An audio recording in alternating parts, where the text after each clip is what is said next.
है।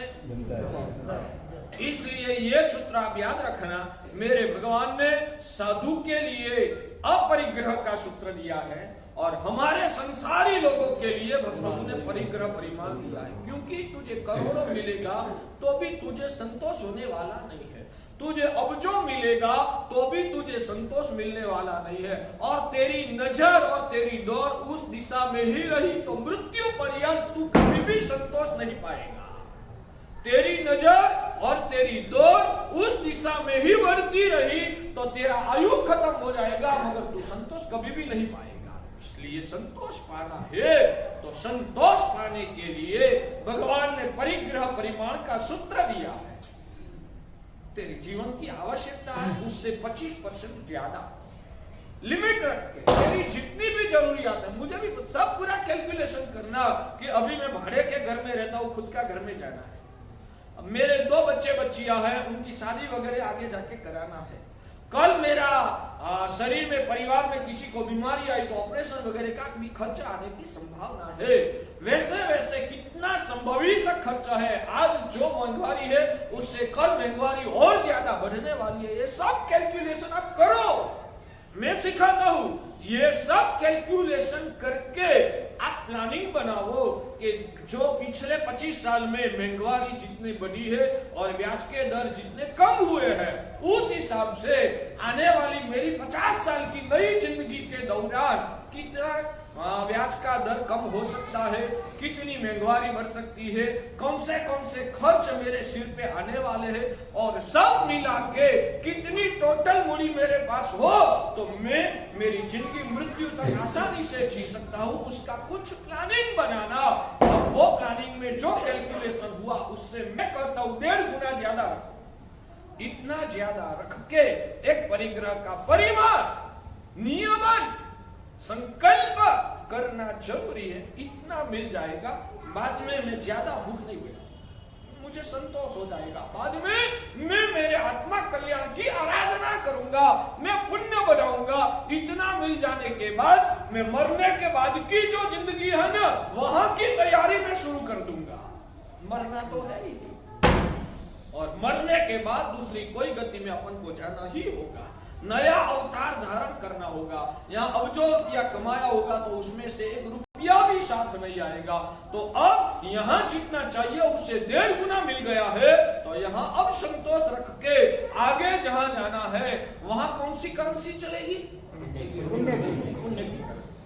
तो वहाँ की अब पुण्य की करेंसी को इकट्ठित करने के लिए मैं तैयारी शुरू कर दूंगा। ये समझना।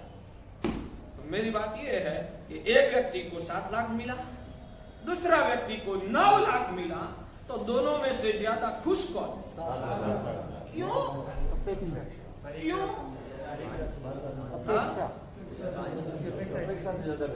एक वाक्य में कहो तो जो 12 लाख वाला ने टारगेट बनाया था ना, उनका टारगेट पूरा नहीं, इसलिए वो दुखी रहा, और जिसने टारगेट छोटा बनाया था उनको टारगेट पूरा भी हो गया, उससे और कुछ ज्यादा मिल गया, इसलिए वो सुखी नजर आया।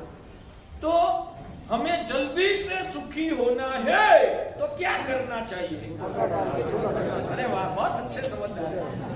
हमें हमारा टारगेट को एक बात तो नक्की है, जब टारगेट पूरा हो जाएगा तो खुशी मिलेगी, टारगेट पूरा नहीं हुआ तो खुशी नहीं मिलेगी, बेचैनी रहेगी। सही बात है? बाकी सारी टारगेट पूरा हो जाएगा तो खुशी मिलेगी, टारगेट जब पूरा नहीं होगा तो बेचैनी होगी। अशोक जी, टारगेट को जल्दी से पूरा करना है तो क्या करना चाहिए? लिमिट रखना है। उन्होंने बताया, अभी यहाँ से कोई जवाब आया, छोटा टारगेट छोटा रखो तो जल्दी से पूरा हो जाएगा। टारगेट छोटा रखो, जल्दी से टारगेट पूरा हो जाएगा तो जल्दी से खुशी मिलेगी, और टारगेट बड़ा रखा तो आप टारगेट पूरा हो भी पाएगा, नहीं भी हो पाएगा, और नहीं हो पाया तो ज्यादा आप बेचैन हो जाओगे।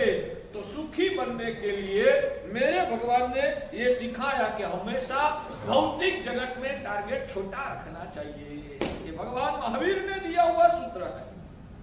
हाँ, जीवन की आवश्यकता है, परिवार लेके आप बैठे हैं तो उनको भी संतोष देना, उनकी सुख सुविधा की व्यवस्था करना, वो आपकी जिम्मेदारी है। साधु की जैसे आप सब छोड़ के नहीं निकल सकते, आप संसारी है तो आपका लेवल और आपका कर्तव्य के अनुसार आपको भौतिक चीजों की आवश्यकता रहेगी। इसलिए आपके लिए भगवान ने अपरिग्रह का सूत्र नहीं दिया है। अपरिग्रह का सूत्र हमारे लिए है, आप लोगों के लिए परिग्रह परिवार का सूत्र। आपको कोई ऐसा संकल्प है कि मैंने मेरे जीवन में जितना भी कमाया उसमें से इतने परसेंटेज मैं पुण्य में कन्वर्ट कर दूं। भाग्यशाली आप यहाँ है, आपके पास आज डॉलर है, आपके पास आज डॉलर है या नहीं? क्या है? रुपया है। अच्छा ठीक है। और आपको अमेरिका की जर्नी करना है तो आप क्या डॉलर में कन्वर्ट करो। आपको अमेरिका की जर्नी करना है, 2 महीना उधर रुकना है, तो यहाँ का आपका रुपया को आप डॉलर में कन्वर्ट कर देते हैं। डॉलर में कन्वर्ट कर दोगे तो आपका रुपया अमेरिका में भी काम आएगा डॉलर के रूप में।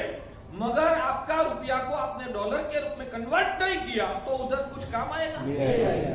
तो जहां जाना है वहां जो करेंसी चल रही है उस करेंसी में हमारा कुछ न कुछ आवश्यकता के अनुसार कन्वर्ट करना चाहिए। बराबर है? ठीक है मेरी बात? तो यहाँ तो 60, 70, 80 साल से ज्यादा रुकना नहीं है और यहाँ जितना चाहिए उतना आप जरूर रखो, मगर यहाँ से आपको आगे की जर्नी में जाना है। परलोक की जर्नी कही जाती है हमारी परिभाषा, इसको परलोक की जर्नी कही जाती है। यहाँ शायद आपने करोड़ों अब्जों रुपया भी कमाया मगर एक भी रुपया को पुण्य की करेंसी में कन्वर्ट नहीं किया और यहाँ से आप मर गए, उधर जाओगे, वहां क्या आपकी हालत होगी? वहां आपकी हालत क्या होगी? हाँ? वहां ठोकर खानी पड़ेगी। तो वहां की तैयारी भी यहाँ से। और आप सोचोगे मैं 60 साल की उम्र का हो जाऊंगा, बाद में ये सब बंद करके पुण्य का काम शुरू कर दूंगा। मैं 60 साल की उम्र का हो जाऊंगा, बाद में मैं वहां की तैयारी शुरू कर दूंगा। ऐसा भी सोचने वाले होंगे। तो मेरा सवाल यह है कि आप 60 साल जीने वाले पक्का है? कितने साल की गारंटी आपकी? 1 सेकंड की भी नहीं है। आज आपने आपकी बर्थडे मनाई, नेक्स्ट बर्थडे आप मना पाओगे या नहीं मना पाओगे उसकी भी गारंटी नहीं। तो 60 साल के बाद मैं पुण्य की करेंसी इकट्ठित करूंगा, वैसा मत सोचना अभी से। हाँ, अभी आपको संसार में भी है तो बैलेंस करना पड़ेगा।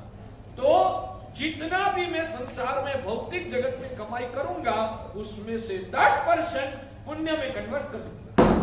अभी जितना भी कमाऊंगा उसमें से 10% मैं पुण्य में कन्वर्ट कर दूंगा। बोलो कर पाओगे? कर पाओगे? 10% किसके लिए? जो ठीक ठीक कमाते हैं उनके लिए। बहुत गरीब है, नौकरियात वर्ग है, 15,000 कमाते हैं। अब 15,000 में से 10% तो 1500, 15,000 वालों के लिए भी 1500 पुण्य में कन्वर्ट करना बड़ी बात नहीं है। उसने पहले से ही मन को मना लेना, मैंने 1350 ही कमाया तो प्लानिंग हो जाएगी। मैंने 1500 कमाया है और इसमें से निकालना है, वैसा सोचेगा ना तो हिम्मत नहीं चलेगी। मगर मेरा पगार 1350 का ही, बस ऐसा मान के ही 13,500 का, मेरा पगार 13,500 का ही है, वैसा ही मानना। 1500 के सामने नजर करना ही नहीं, 1500 रुपया पुण्य में करना, यानी कि धर्म के कार्य में, परोपकार के कार्य में उसका यूज कर देना। जिन शासन की सेवा के लिए 1500 रुपया, मगर उसमें अपनी नामना भी नहीं होनी चाहिए, नहीं तो पुण्य में ठीक रूप से कन्वर्ट नहीं होगा। ये 1500 रुपया 10% गुप्त, जहां जिन शासन की मजबूती के लिए जरूरी है वहां में बिना नाम ये 10% दे तो सही पुण्य बंद होगा, सही पुण्य में कन्वर्ट होगा, जमता है। हाँ, उससे ज्यादा नामना के लिए करना है ना, तो जो 90% बचे हैं ना उसमें से आपको जो नामना से करना है आप करो। 90% जो बाद में बचा उसमें से आपको शक्ति के लिए देना है तो आप दो, मगर 10% में तो नामना की भी कामना नहीं, सिर्फ शुद्ध धर्म की सेवा की भावना से, बीच में मेरा नाम भी नहीं आना चाहिए, ऐसी भावना के साथ 10% पुण्य में कन्वर्ट कर दो। मैं आपका आगे का